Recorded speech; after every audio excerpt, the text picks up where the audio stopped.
Very proud of myself for remembering that. So just some business here. I'm going to mute everyone.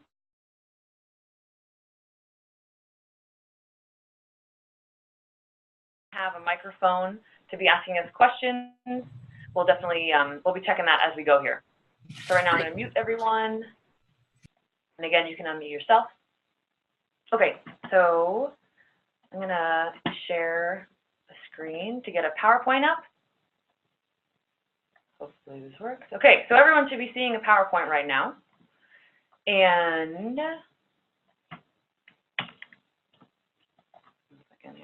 there we go.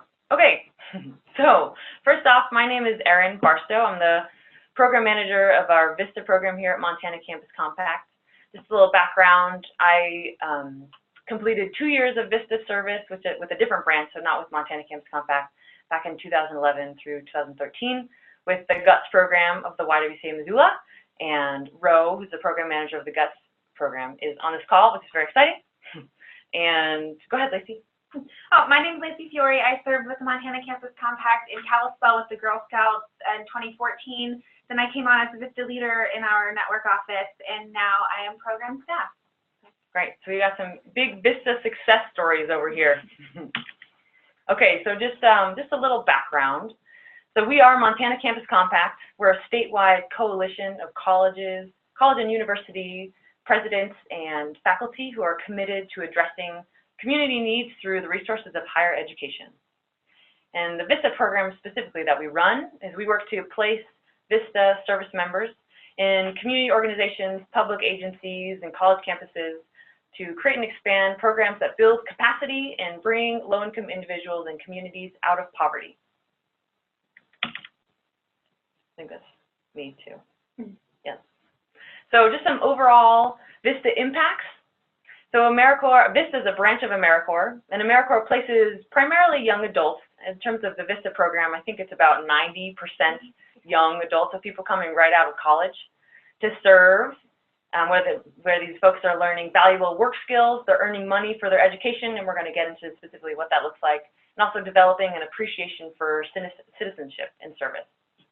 And overall, AmeriCorps engages more than 75,000 Americans each year in intensive service in nonprofits, schools, public agencies, and across the country. So this is really just to show that you're part of a bigger picture, and we're part of a bigger picture overall of national service. So thanks for joining us. So some of the benefits that our members receive is the living stipend. That's the $447 pre-tax paid through our office biweekly. They have optional health care, child care, life insurance, and then relocation funds from CNCS, which is the Corporation for National and Community Service. And then our office offers $550 as a reload or a settling in allowance, and that's based on if they're traveling more than 50 miles. And then professional development opportunities. We do a pre-service orientation, which is the very beginning of the first day of their service, and we get them kind of oriented with the Montana Campus Compact, with their VISTA service, reporting, all of that fun stuff. And then Community Building Institute, or CBI as we often call it, that's something that that I put on. It's a 6-week webinar training that is free to our members. And then we do Building Engaged Citizens, which is an in-person training in October, November, sometime in the fall. We gather all of our Montana Campus Compact members and host this training event for everyone. And then we do Serve Montana. We don't do a Serve Montana Symposium. That's put on by the Office Community Service in Helena. And they gather every national service member in Montana and have breakout sessions and it's a really good networking event alone, you know, and then keynote speakers and everything.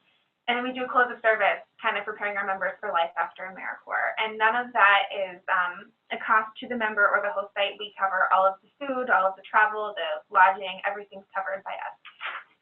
Great. Anything else? Just a little bit about the living stipend. You'll notice that it's pretty low. And the overall mission and goal of a VISTA is to be living at the poverty level of the community that they're serving. That's just kind of been the way that it's been for a while. And we'll talk about other ways that we supplement a VISTA's low living stipend. But again, that's a big pillar, a big tenet of this program. Okay, I think this is you too. Oh, the commitment, yeah. So they must complete the full year to earn their education award, which has been raised recently to $57.31. So that an individual may serve an equivalent of 2 full-time terms. If they, we have our summer positions, but as long as it can all add up to the $11,550 per lifetime. And then they have to complete all of their reporting with us, and we'll go over that in a little bit. And then the whole sites have to commit to that full term of service as well. Another thing about the education award is, so our VISTAs are serving, they're not receiving a lot of money, but this is a huge perk of this programming is this education award, where students can use it to pay off their loans or use it for future education. In Montana, as well as across the country, I think we have 13 colleges, and we can, if you're more interested in learning more about this, we can certainly provide more information. But I think about 13 colleges around Montana actually match that education award up to a certain amount. So, for example, if a student is attending, say, the University of Montana, they can have a certain amount matched of that education award towards their schooling. So it's a really big impact in terms of that award. Okay, so just some terms. VISTA stands for Volunteer in Service to America. It's okay if you didn't know that. But VISTA is a little tricky because they're not, as the table spells out, they're not a staff member, they're also not a volunteer. So we're not actually hiring VISTAs, we're recruiting them, and they're a national service member. So try to incorporate this lingo into your workplace, that you're onboarding or you're recruiting a VISTA, and then refer to them as a VISTA member or a VISTA service member rather than staff or program coordinator or volunteer. And importantly, VISTAs work to build capacity within your organization and in the community. They're not so much doing direct service. VISTAs are allowed to do direct service, but it must be a fraction of their project. So a great way to look at it is direct service activities involve working directly with individuals or groups of individuals to bring about personal change, while capacity building activities involve working behind the scenes to bring about systematic or organizational change.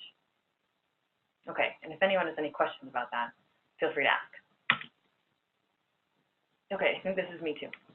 So, campus community partnerships. This is a pillar of the work that we do as Montana Campus Compact, as a statewide affiliation of colleges in Montana.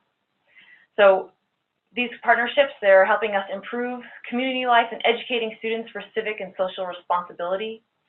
We're addressing community needs by utilizing those resources of higher education is another way to put that. So we offer campuses, schools, and organizations the opportunity to build sustainable infrastructure to alleviate poverty by leveraging the resources like student volunteers and faculty research with our work. That's a big component of those campus community partnerships is for campuses to provide space for trainings for our community organizations, and then also to involve, engage students, university students, college students in that local nonprofit. Many of our VISTA projects are based on campus, and we still ask that those campus-based projects involve community and engage community partners in the work. Again, just creating stronger ties between campuses and communities. Okay. So this is our recruitment process. We post all of our listings on the AmeriCorps.gov website, and on our website we have the direct link, and we can send that out to you once they're listed. We do a national service recruitment, and that's through the back end of that AmeriCorps website. We do blog posts, Facebook posts. We have multiple newsletters going out from our office that we post on. We do mass email to our campus affiliates, University of Montana students. We do volunteer Missoula, eGRIS recruiting here in Missoula. We do flyers around, excuse me. And for those flyers, and when we do recruitment on campus, we talk about our statewide positions, not just our Missoula positions. So we really do everything we can to get the word out and to recruit. Great. Yeah. So, and then the whole site recruitment is pretty vital. You know, your campus partner is listed on your application, and you can do the university job and volunteer sites, university's Facebook page, talk to your professors, classroom recruitment. We're actually starting our classroom recruitment this week. And use your organization's volunteer pool, Facebook posts, Craigslist posts. And then we do have flyers that we can send out. So if you want a hard copy or a digital copy, just let us know, let Aaron or myself know, and we can send that to you. So you can start flyering or getting it out in newsletters, anything. We're here to to help you. So just let us know what we can do to support you. Great. Another thing we want to mention is if you are returning VISTA site, so say you have a current VISTA member in place, utilize them to help spread the word, to help develop specific, again, Lacey mentioned, we have more general VISTA host sites recruitment materials, but utilize your VISTA or anyone else in your office to kind of create specific listings for your site and then to distribute within your community. That's a great way to help them with the sustainability of this and ensuring a second-year position for your site. So this is just a screenshot of our website, and we actually have a tab, a service opportunities tab that you can direct people to go to, and all of our listings will be there. Our full-time listings are not up yet, but we will let you know as soon as they are. And then it's just a really streamlined way to get right to that, right to where they need to apply. So they're not navigating this other website because it's kind of crazy sometimes. It's a little complicated. Yeah. Okay. So just in terms, again, we're going over the VISTA recruitment process. This is kind of what an applicant must have for them to move through this process and to ultimately be a VISTA with your site. So we do several layers of screening. Basically, all applicants for applying for full-time VISTA positions must have a bachelor's degree. They also must have 2 references that they list on their application. They also must pass a series of background checks, so National Sex Offender Public Website check, fingerprinting, as well as a other national background check, a more general background check. So here's our process of screening for these applicants. The first step is that maybe step 0 is that an applicant applies to the site, and then the second step, so step 1, is our staff, we do an intake interview. So we review their application, the references, and then we do an intake interview with all the applicants. We're discussing kind of the big picture of national service. We're discussing this year-long commitment, the living stipend, the education award, and also serving in Montana specifically. Then once we think that they're going to be a great candidate, and basically in that process, the applicants will be specifying their top 2 choices of sites. So they can do one round of interview, and these applicants can specify 2 sites that they're interested in. The second step is that you, the host site, you'll receive these applicants from us. We'll send you an email with our interview, with their application, with their references, and then you're going to do, step 3 is that you conduct your own interview. So we encourage you to be creative with this process, really tailor your interview questions to questions you think would make this applicant a great fit, to kind of gain a sense of who this person is, the work that you do, and again, be as creative as you want with that process, because this is a person that's going to be spending a year that you're going to be supervising at your site. So you really want to make sure that you think this is a good fit. And hopefully there'll be more than one of these applicants that we're going to be passing along to you, but you're definitely going to want to choose your top candidate, and we're going to talk about the time frame is pretty tight on this, especially because applicants are going to be likely interviewing with different sites. So if you think this person's great, like this person's going to be a great fit, to act on that quickly so that you can solidify them.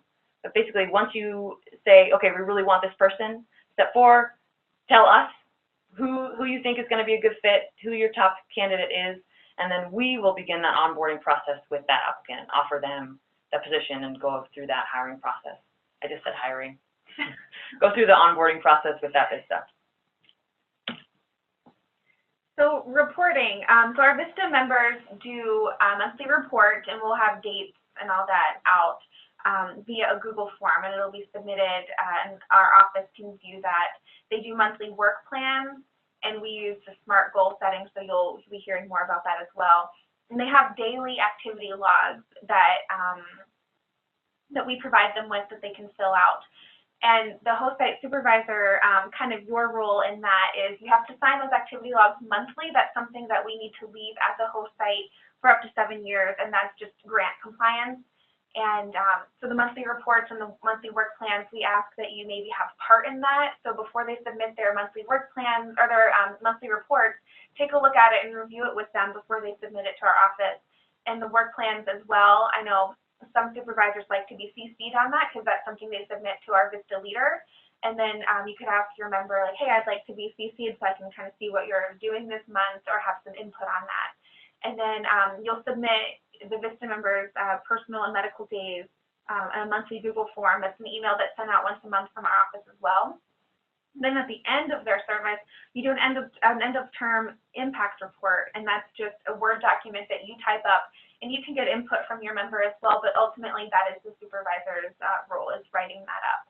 And then we do biannual staff site visits in the fall and the spring. Great. And that's a great opportunity for us just to meet. Well, hopefully we'll be meeting you before then, but if you're across the state of Montana, it might be the first time that we're meeting you specifically and seeing your VISTA in action, which is a fun process for us. Oh yeah, so highlight and acknowledge national service. Share your stories, share you know, anything that you're doing, any events that you're doing, grants that you've received, take photos, put it up on your social media, send it to us because we'll put it up on our Facebook, on our blog, we'll send it out in our newsletters. A lot of our members have gotten national press from this, so please remember to share your stories and take photos. Great. And I think Jeremy from Sparrow's Nest is on this call. And this is actually a picture of one of our current VISTAs, all the way to the right there. Her name's Claire. Yeah, the gal in the middle was our previous member at Sparrow's Nest as well. Oh, that's great. Cute. Okay, so now we're going to go over some best practices for supervision. And as we're going through this, I'm realizing this is a lot of information. We kind of want to throw this all in a webinar at you just to get you prepared for this process, but we'll definitely be following up with you about each of these components, and there'll be some more trainings down the line for this to really be hammered home. But again, we can't ask for, we're not going to have a webinar every other week, so we're kind of slamming a lot of information in your face. But again, please be asking questions throughout this process. We're happy to pause, and if something doesn't make sense, or if you would want more clarification, definitely don't hesitate to chime in. Okay, so we're thinking that most of you on this call will be supervising these VISTA members, and we want you to expect about 5 to 10% of your time per week for supervision of your VISTA. That generally includes a weekly meeting, so meeting with your VISTA weekly will really help them to kind of go throughout the VISTA assignment description, all that document that you wrote as part of your application, and for them to just be as successful as they can in their project.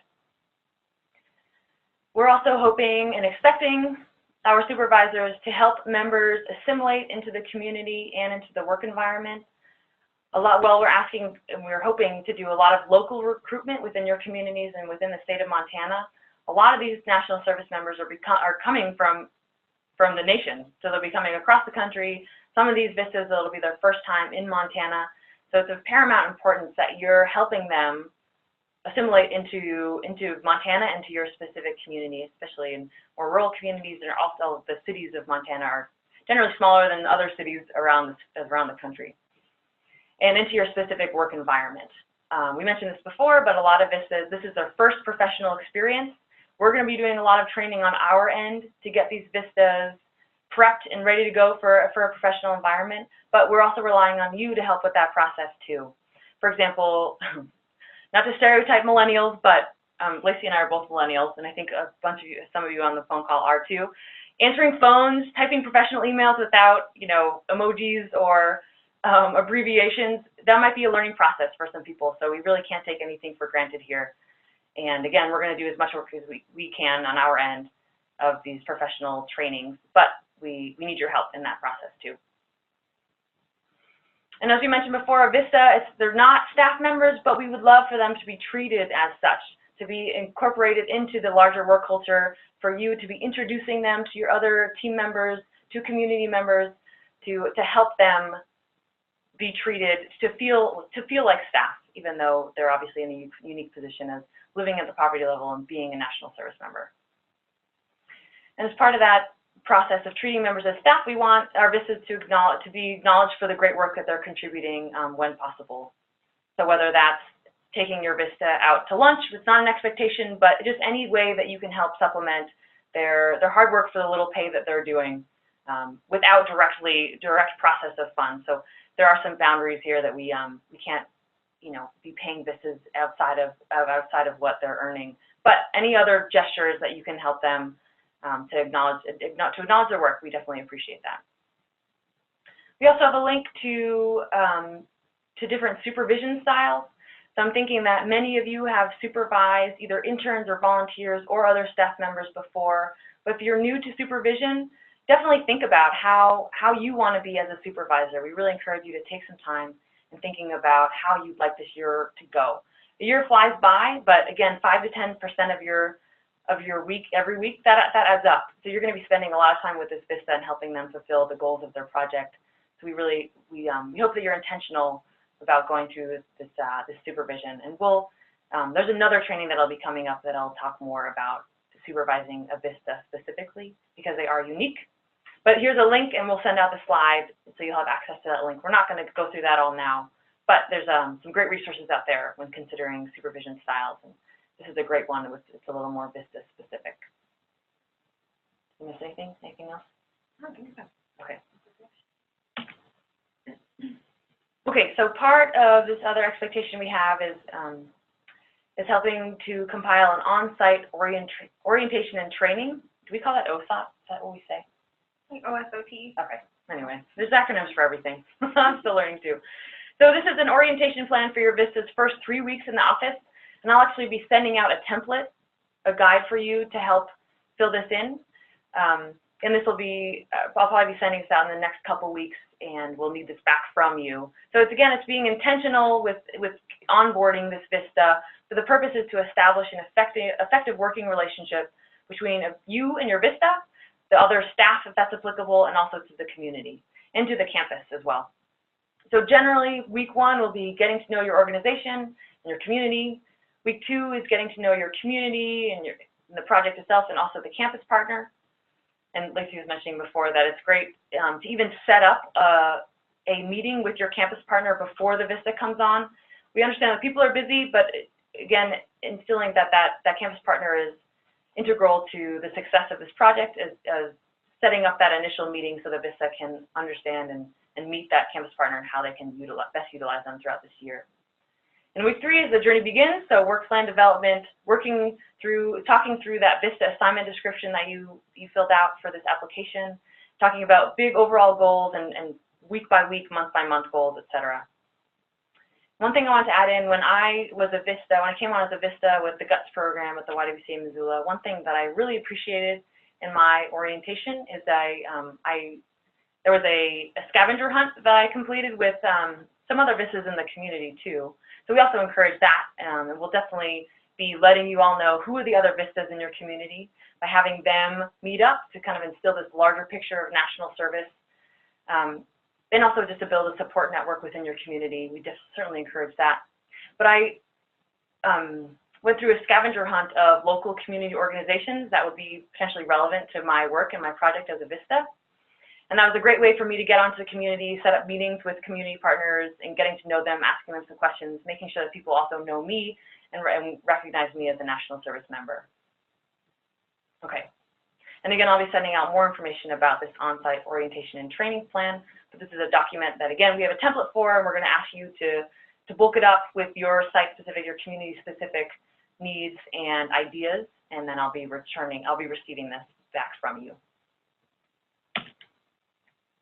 So some expectations of our whole site is just to aid in that VISTA member recruitment locally, and please let us know how we can support you with that. Participate in interviewing the applicants, and like we mentioned earlier, within 1 or 2 days of receiving that application, contact them, and that's what I tell them after I interview them. I say you should be hearing from within 1 to 2 days. So please, I know you're all busy, but just try to keep an eye on your email from our office. And then to support them once they're there, because most likely they're going to be not from here. I know I wasn't. Aaron wasn't from here either, so it happens a lot.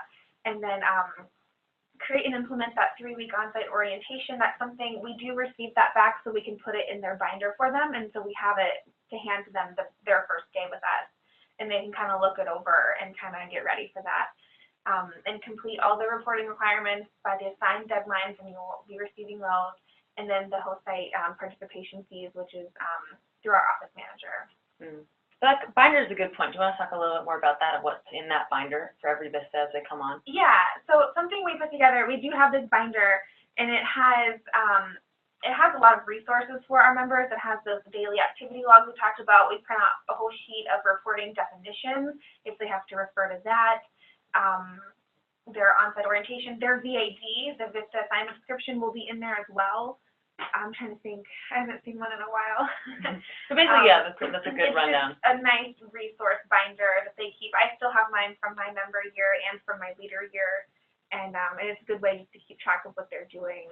Important contacts too, like the VISTA leader contact will be in there, program manager, program specialist, our whole staff, our contact information will be in there. And probably the leaders around, or the VISTA members around the state. That's something that we haven't incorporated before, but we should. Okay. So we can. I got brainstorming over here. Yeah. Okay, anyway. So some other expectations that we have for you, and we've talked about all these things before, we're just kind of putting them all into some important last slides here, is to ensure that that campus community partnership is there and it's vigorously pursued. Again, that's a big pillar of our mission and our work here at Montana Campus Compact is bridging and fostering those relationships between communities and campuses. Also, that understanding once a VISTA is selected that they cannot be replaced for any reason, so they cannot be fired. Again, their VISTAs are not hired, they cannot be fired. And understanding that, and Lacey mentioned this before, but this is a commitment on your end as well. This is sign up or, well, literally swear in for a year of service, and you're ultimately doing the same thing. So with VISTA, and we can certainly talk about this if there are any issues that arise. We hope not, but we understand that happens, that things come up. VISTAs have to terminate their service early, or if it's just not working out between a site and a VISTA. There are steps that we take, but of course there are steps before actually releasing a VISTA. That's kind of the worst case scenario. So really understanding that it's a commitment on your end to ensure the success of this project and this VISTA. We also, Lacey mentioned earlier that we've got a bunch of trainings and, well, trainings at the beginning and the end, but also a lot in between of a VISTA service. And that while we provide sometimes a car, definitely gas reimbursement, lodging, food, etc., we hope that it's your responsibility as a site supervisor to ensure VISTA members' attendance, so ensure that they're able to come and that they're free during those times to come to the things that we're offering for them. We also would love if host sites can assist a VISTA with free or low-cost housing when possible. Housing is such an issue, especially in rural Montana. We've got a couple sites around the state where there's not a lot of housing for folks who are not already in the community. So just having your fingers on the pulse of the housing situation in your community will really help a VISTA integrate and assimilate into your community. So if you know of any free or low-cost housing, to connect your VISTA with that resource, or to talk to us about that resource so we can help your VISTAs connect to it. If you already have, if there are VISTAs in your area, or if you currently have a VISTA on site, and if they're moving on, of helping kind of transfer from one VISTA to the next in terms of those housing options. And again, if you need some help with this, we're definitely here to help talk that out with you, but that's also, we hope that that's something that you take on is helping with that housing for your VISTA. Another thing we ask for supervisors is to either provide a vehicle or gas reimbursement, if available, to the VISTA to attend our program training or for any other training that you put on as a host site or any other travel expenses that the VISTA incurs from your own training or travel, etc. Again, VISTAs are living at the poverty level, so any help that you can provide them organizationally is a big help. Okay, so again, we talked about a lot of things, and hopefully some people have some questions. We'll send out this webinar, and we'll be talking about this as we move forward from here. But really, the biggest takeaway that we want you all to walk away with from this webinar is that recruitment starts today. So, and we mentioned this in your award notification email, that congratulations, you all are in the process of, or now engaged in the process of onboarding a VISTA, but it really, it requires a lot of effort on your end to recruit for VISTAs. But again, we talked about how you can do that, putting that out in your networks. We're going to be doing that as well. But we really require full participation from you as a host site to onboard these VISTAs. As Lacey mentioned earlier, we're going to be contacting you all when we post these listings on our website, which hopefully will be in the next 2 weeks. Just some other upcoming things is that there's going to be another webinar put on by the state office, so one kind of level higher up than Montana Campus Compact, for you specifically and what that more into supervising of VISTA, what that looks like, and the training that they'll receive once they come on. And we're almost positive that that's going to be on June 22nd, and we'll be sending out more information about that as we get that in terms of what time. But just try to block off June 22nd as a very important day in your calendars. And we can recruit a VISTA by July 8th, so all of our VISTAs must be placed by July 8th, which maybe sounds like it's far away, but that's going to fly by. So we're working on a small time frame here. VISTA's start dates, so VISTAs will come and start their service on July 25th of this year. And we're actually, this year we're doing things a little differently, and the VISTA training will again be explained more in that Site Supervisor Orientation webinar on June 22nd. But VISTAs will actually, rather than relocating to your site and starting with you, they're actually going to first come to Helena.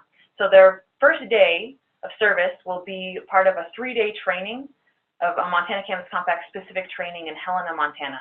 Again, we're going to have more details that we send out to you about this, but just to put on your calendars that those first 3 days of service, July 25th to July 27th, your VISTA will be in Helena receiving training from us, and then officially their first day with you will be that next day, July 28th. So that's when you can expect them to relocate to your site for service. And VISTAs, again, I mentioned this, but the training is going to be a little different this year. It's going to be over the course of 5 weeks. So kind of an extended training with a couple webinars. There's going to be some VISTA-specific curriculum. So while you are orienting your VISTA to your site, the VISTA is orienting to their VISTA service overall with VISTAs around the state for Montana Campus Compact, and I think around the country too, with VISTA-specific trainings that they'll have to be a part of. Again, we'll send out more information about that, but that's the overall timeline of everything for now. Okay, and I think that's all the questions that we have, or so the questions. That's all the information that we have for you right now. If anyone has any questions, we will unmute everyone. So I just unmuted everyone. And you know what? Something we also didn't do when we got started here is we didn't go around the room, and so let's do that now. So if you have questions, we of course want to hear them, but also if we could take a minute to go around and for people just to chime in with what your name is and what site you're with, and also where you're located in Montana. Yeah. Oh, this would be great. That would be great. I'm sorry we didn't do that at the beginning, but it'd be great if we could go around and do that right now. If there's any problem, just give me a buzz. Okay. So anyone can get Awesome. I'll started. see you next week. All right. Bye. And just to remind everyone that everyone is unmuted unless you muted yourself. So if someone could just start chiming in.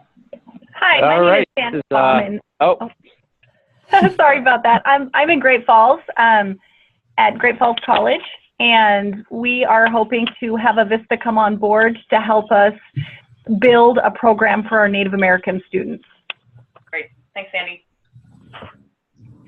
This is Les Craig. I'm the director of the Blackstone Launchpad at Montana State University. We're looking to extend our current VISTA project for outreach and in economic development, primarily through some of the college students that we work with at MSU.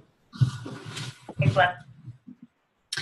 I'm Natalie Wolfram. I'm at the University of Montana, and I manage the We Are Montana in the Classroom program, which connects faculty members and graduate students with K-12 students to get them excited about higher education and careers. And so we're excited to have a VISTA to help us build our connections with K-12 schools and get more of our UM role models out into the communities of Montana. Great.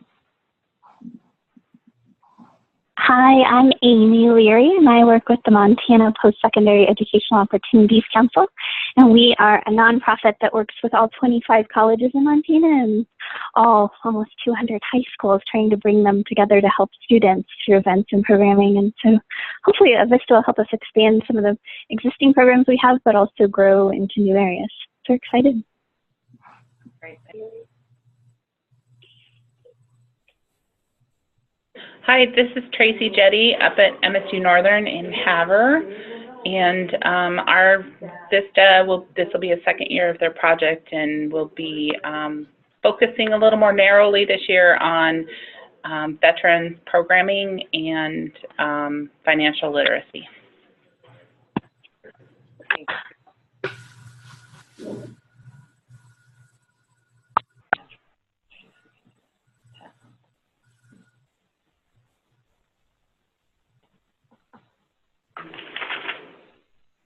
This is Kelly Palmer. I'm actually filling in today for Anita Winslow. I'm in Troy High School in Northwest Montana. And we're looking at a VISTA volunteer to help us with our Gear Up program and helping kids get placed in college after graduation. Great.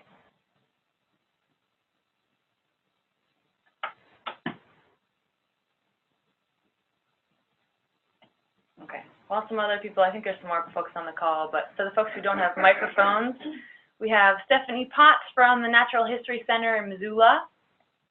We've got Ro Aaron from the GUTS program in Missoula. Woo! We have Christiana from the Historical Museum at Fort Missoula. And Jeremy from Sparrow's Nest of Northwest Montana. Anyone else?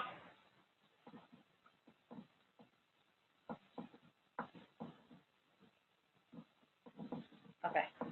Well, that's a great list of folks. As you can see, we've got a lot of awesome projects all around the state. So thank you all for sharing. Appreciate that. I'm sorry we forgot to do that in the beginning. Okay, so we're still going to unmute everyone. And now's the time to ask some questions. Again, we said this, I feel like I said this a lot, but this is a lot of information. And we're going to be going over a lot of it as we go through this process. But we'd love to hear some thoughts. There's some questions that anyone has. And also just some general feedback too. I've been in this position for almost 3 months now. Well, I have a lot of knowledge and experience with VISTA, as I was one for a couple of years, and I'm happy to be with Montana Campus Compact.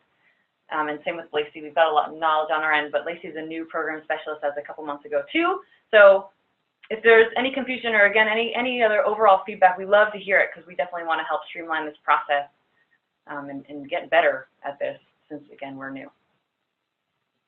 So we'd love to hear from anyone.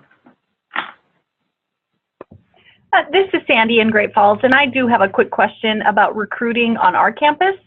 Right. Just to make sure I understand the flow, you are creating a job posting that you will put on the AmeriCorps website and the Montana Campus Compact website, and then you'll send us a copy of that posting that we can also advertise here locally. Is that right?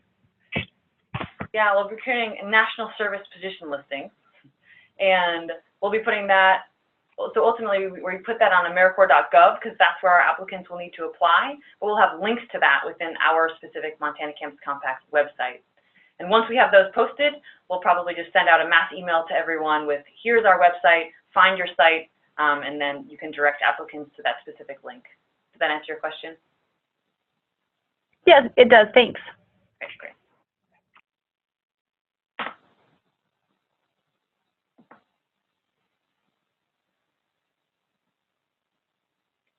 We'll just allow for a couple more minutes.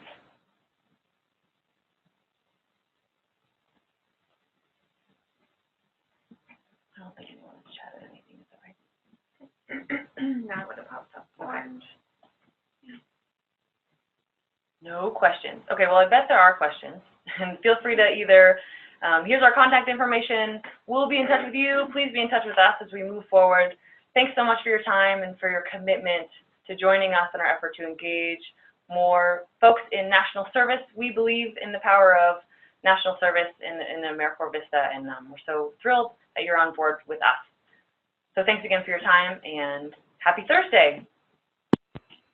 Okay. Bye, everyone. Thanks, Aaron. Bye.